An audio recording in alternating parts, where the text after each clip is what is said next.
This channel does not promote any violent, harmful, or illegal activities. All content provided by this channel is meant for an education purpose only.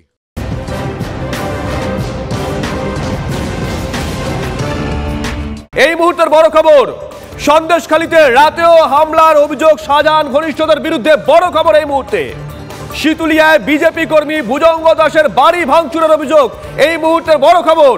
কিভাবে এত বেপরোয়া শাহজাহান এবং তার অনুগামীরা? বড় খবর এই মুহূর্তে, রাতেও উত্তেজনা ছড়িয়েছে সন্দেশখালীর বিভিন্ন এলাকায়। সন্দেশখালী শীতুলিয়ায় বিজেপি কর্মী ভুজঙ্গ দাসের বাড়িতে গত রাতে ভাঙচুর চালানো হয়। অভিযোগ হামলাকারীরা শাসক দলের ঘনিষ্ঠ। সৌরভ আমাদের সঙ্গে রয়েছেন, আমাদের সহকর্মী। সৌরভ, কি জানা যাচ্ছে? দেখো, শীতুলিয়া এটা খুলনা পেরিয়ে যেতে হয় আরেকটি দ্বীপাঞ্চল, এবং সেখানে শীতুলিয়া বাজারে ভুজঙ্গ দাসের যে বাড়ি রয়েছে, সেই ভুজঙ্গ দাসের বাড়িতে ভাঙচুরের অভিযোগ করছেন ভুজঙ্গ দাস, বিজেপি কর্মী। তিনি বিজেপির সঙ্গে যুক্ত। তার দাবি হচ্ছে যে এই ভাঙচুর গতকাল রাতে হয়। সেখানে তিনি অভিযোগ করছেন যে দুষ্কৃতীরা ভাঙচুর করে, তারা সকাল তৃণমূল আশ্রিত। তার অভিযোগের ভিত্তিতে এখানে ঘটনাস্থলে পুলিশ পৌঁছয়। যদিও পুলিশের বিরুদ্ধেও তাদের এক ক্ষোভ রয়েছে, মহিলারা বিক্ষোভ দেখান। সব মিলিয়ে যা পরিস্থিতি, তাতে কিন্তু যখন শুক্রবার দিন রাত্রেবেলায় আমরা দেখেছি সেখানে রাজ্য পুলিশের পদস্থ কর্তারা উপস্থিত ছিলেন সন্দেশখালী থানায়। বড় ধরনের পুলিশ বাহিনী মোতায়েন করা হয়েছিল, প্রচুর ফোর্স এসছে।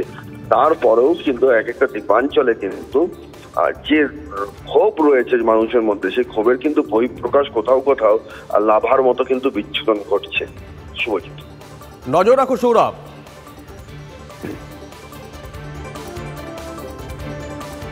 ক্ষোভের আগুনে ফুসছে সন্দেশখালী। গোটা সন্দেশখালী জুড়ে 144 ধারা জারি করা হয়েছে। পরিস্থিতি নিয়ন্ত্রণে, দাবি এডিজি আইন শৃঙ্খলা মনোজ ভার্মার। সন্দেশখালীতে কিছু ঘটনা ঘটেছে, তদন্ত চলছে। যারা হিংসার সঙ্গে জড়িত তাদের বিরুদ্ধে ব্যবস্থা নেওয়া হবে। শুক্রবারের ঘটনায় 8 জন গ্রেপ্তার হয়েছে বলে জানিয়েছেন মনোজ ভার্মা। দোষীদের বিরুদ্ধে কড়া ব্যবস্থা, বার্তা নবান্নর। দীক্ষা ভুঁই আমাদের সঙ্গে রয়েছেন টেলিফোনে, আমাদের সহকর্মী। দীক্ষা, নবান্ন যে দাবি করছে আর আম জনতা যে দাবি করছেন, তার মধ্যে তো বিস্তর ফারাক। তুমি দেখো, আম জনতার যেটা দেখা যাচ্ছে যে যারা ওখানে আন্দোলন করছিলেন তাদেরকে ধরছে, এরকমটাই আমরা দেখতে পাচ্ছি।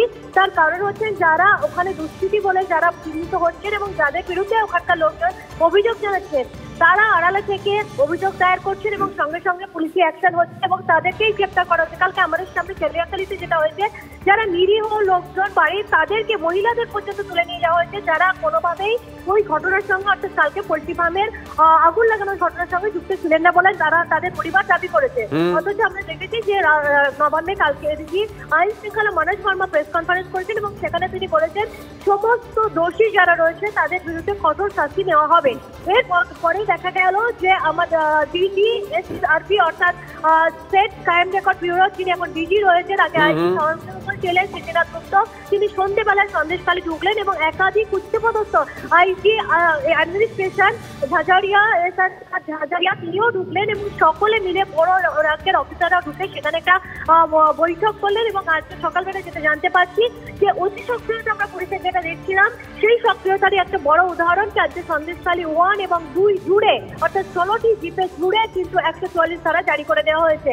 অর্থাৎ মনোজ ভার্মা যেটা কালকে বলেছিলেন যে দোষীদের শাস্তি হবে, এখন দেখার বিষয় যে কাদেরকে ধরা হচ্ছে আর কাদেরকে। বেশ, নজর থাকবে দীক্ষা, নজর রাখো। এডিজি আইন শৃঙ্খলা মনোজ ভার্মা তিনি ঠিক কি বলেছেন শোনাই একবার। যা সিচুয়েশন আছে, সিচুয়েশন একদম টোটালি কন্ট্রোলে আছে। দুপুরবেলা, দুপুরের একটু আগে কিছু ঘটনা হয়েছিল, সেটা পুলিশ গিয়েছে, তদন্ত করছে আর সিচুয়েশন টোটালি কন্ট্রোলে আছে। ইনভেস্টিগেশনে যা পাওয়া যায় তার হিসাবে অ্যাকশন হবে। যে লাস্ট 3 দিন ধরে যা ইনসিডেন্ট হচ্ছে, কেন হচ্ছে, কারা এর পিছনে আছে, সেগুলো তদন্ত করে দেখা হচ্ছে।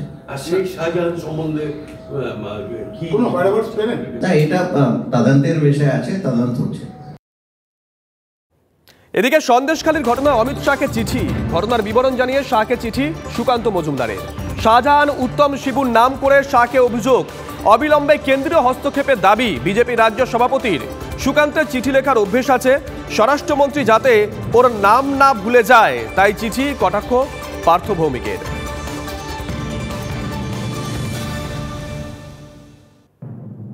সুকান্ত মজুমদার, পার্থ ভৌমিক কে কি বলেছেন শোনাবো পরপর। যে পুলিশ শেখ শাহজাহানকে অ্যারেস্ট করতে পারে না, শেখ শাহজাহানের একজন সাগরেদ অ্যারেস্ট হয়নি, সেই পুলিশ 3 জন গ্রামবাসীকে অ্যারেস্ট করে নিয়ে গেছে। রাজ্য সরকার চলছে, সেই জন্য আমি মাননীয় গৃহমন্ত্রীর কাছে অনুরোধ করেছি ইমিডিয়েট সেই সন্দেশখালীর মানুষদেরকে বাঁচানোর জন্য, বিশেষ করে এরা এসটি সম্প্রদায়ের মানুষ, এসটি সম্প্রদায়ের মানুষের প্রতি আমাদের সংবিধানের দায়িত্ব আছে। সেই এসটি সম্প্রদায়ের মানুষদের উপর যে ধরনের অত্যাচার হচ্ছে, এই অত্যাচার ইমিডিয়েটলি বন্ধ হওয়া উচিত এবং মাননীয় গৃহমন্ত্রীর হস্তক্ষেপ প্রয়োজন।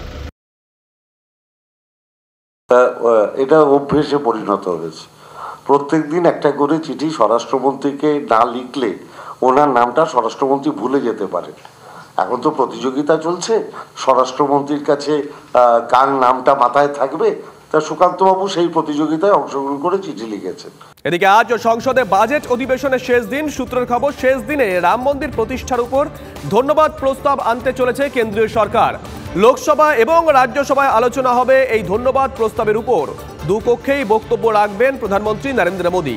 ইতিমধ্যেই দলের সাংসদদের হাজিরা বাধ্যতামূলক করে হুইপ জারি করেছে বিজেপি, হুইপ জারি করেছে কংগ্রেসও।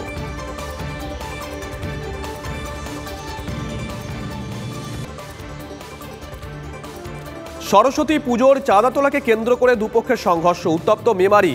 সংঘর্ষে এক সিভিক ভলেন্টিয়ার সহ জখম বেশ কয়েকজন। পূর্ব বর্ধমানের মেমারির মালাম্বায় ঘটনাটি ঘটেছে। চাঁদা আদায় নিয়ে প্রথমে দুপক্ষের মধ্যে বচসা বাঁধে, পরে তার সংঘর্ষের চেহারা নেয়। ছবি দেখাচ্ছি আমরা, দেখুন। পুলিশ জানায় চাঁদা চেয়ে একটি গাড়িকে আটকানো হয়। গাড়ি আটকে চাঁদা আদায় নিয়েই গোলমালের সূত্রপাত। জখমদের মধ্যে 4 জনকে বর্ধমান মেডিকেল কলেজ হাসপাতালে ভর্তি করা হয়েছে।